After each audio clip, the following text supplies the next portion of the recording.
শ্যাম্পুর সাথে মাত্র 3টি জিনিস মিশিয়ে লাগান, আপনাদের চুল রকেটের গতিতে লম্বা হবে, চুল পড়া বন্ধ হবে, অসময়ে চুল পাকা রোধ করবে ও রুক্ষ শুষ্ক ড্যামেজ চুলকেও সিল্কি শাইনি ম্যানেজেবল করে তুলবে। এর জন্য আমাদেরকে প্রথমেই নিয়ে নিতে হবে 1 চা চামচ ফেনিগ্রিক সিডস অর্থাৎ মেথি দানা। মেথি দানা একটি রান্নার মশলা, তবে এটি রান্নার মশলা হিসেবে ব্যবহার হলেও আমাদের চুলের জন্য ভীষণই বেনিফিশিয়াল। এটি আমাদের চুলকে দ্রুত গতিতে লম্বা, ঘন, মোটা করতে সাহায্য করে। আমাদের ড্যামেজ চুলকেও এটি সিল্কি সফট করে তোলে। নেক্সট আমাদেরকে নিয়ে নিতে হবে ব্ল্যাক কিউমিন সিডস অর্থাৎ কালো জিরা। এটি আমাদের চুলের জন্য ভীষণই উপকারী একটি উপাদান। এটি ব্যবহারে আমাদের চুলের গোড়া মজবুত হয়, চুল পড়া বন্ধ হয়, চুল দ্রুত গতিতে লম্বা হয়, প্রি ম্যাচিওর গ্রে হেয়ারের হাত থেকে চুলকে রক্ষা করে, অর্থাৎ চুলকে অসময়ে পেকে যেতে দেয় না, কালো করে রাখে। এবার আমাদেরকে এর মধ্যে দিতে হবে 1 চা চামচ চা পাতা। আপনারা পারলে এখানে ব্ল্যাক টি নিয়ে নেবেন। এটি আমাদের চুলে ন্যাচারাল কন্ডিশনার হিসেবে কাজ করে। এটি যদি আপনারা নিয়মিত ব্যবহার করতে পারেন তাহলে আপনাদের রুক্ষ শুষ্ক ড্যামেজ চুলকেও সফট, সিল্কি, শাইনি করে তুলবে।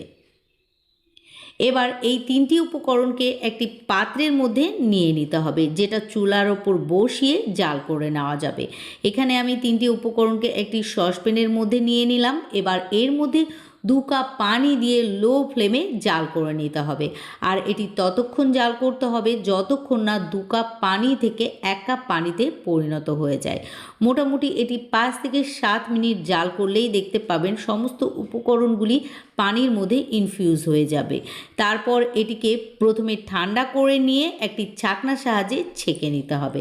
আপনারা যদি কোনো সাইড ইফেক্ট ছাড়াই ঘরোয়া উপায়ে আপনাদের চুল, ত্বক ও হেলথকে বিউটিফুল ও হেলদি রাখতে চান তাহলে আমার ইউটিউব চ্যানেলটিকে সাবস্ক্রাইব ও ফেসবুক পেজটিকেও ফলো করে রাখুন, কেননা আমি প্রতিনিয়তই আপনাদের সঙ্গে হেলথ কেয়ার, স্কিন কেয়ার ও হেয়ার কেয়ারের ভিডিও শেয়ার করতে থাকি। আমি এটিকে ঠান্ডা করে ছেঁকে নিয়েছি। এটি আমাদের চুলের জন্য ভীষণই বেনিফিশিয়াল, তবে এটিকে আরও বেশি পাওয়ারফুল করার জন্য আমরা এর মধ্যে শ্যাম্পু অ্যাড করে নেব। এখানে আপনারা যে কোনো ব্র্যান্ডের শ্যাম্পু অ্যাড করে নিতে পারেন। আমি যেটা ব্যবহার করছি সেটাই করতে হবে এমনটা কোনো কথা নয়। আর আপনারা এখানে ততটুকু শ্যাম্পু ব্যবহার করবেন যতটুকু আপনারা প্রতিনিয়ত চুল ধোয়ার সময় অর্থাৎ চুলে শ্যাম্পু করার সময় ব্যবহার করে থাকেন। এখানে শ্যাম্পু দেওয়ার পর একটি চামচের সাহায্যে খুব ভালোভাবে মিশিয়ে নিতে হবে যতক্ষণ না একে অপরের সঙ্গে মিশে ফেনা উৎপন্ন করে। যখন দেখবেন রেমেডিটি তৈরি হয়ে গিয়েছে তখন এটিকে সমস্ত চুল ও স্ক্যাল্পে লাগিয়ে 1 থেকে 2 মিনিট রেখে দেবেন। তারপর সমস্ত চুল ও স্ক্যাল্প হালকা হালকা করে ঠিক যেভাবে শ্যাম্পু করার সময় ঘষে নেন সেইভাবে ঘষে নেবেন। আর ভালোভাবে ঘষে নেওয়ার পর চুল ধুয়ে ফেলবেন। আর চুল ধুয়ে ফেলার পর আপনারা প্রথম ওয়াশেই দেখতে পাবেন আপনাদের চুল আগের থেকে অনেক বেশি সিল্কি, স্মুথ ও নরম হয়েছে।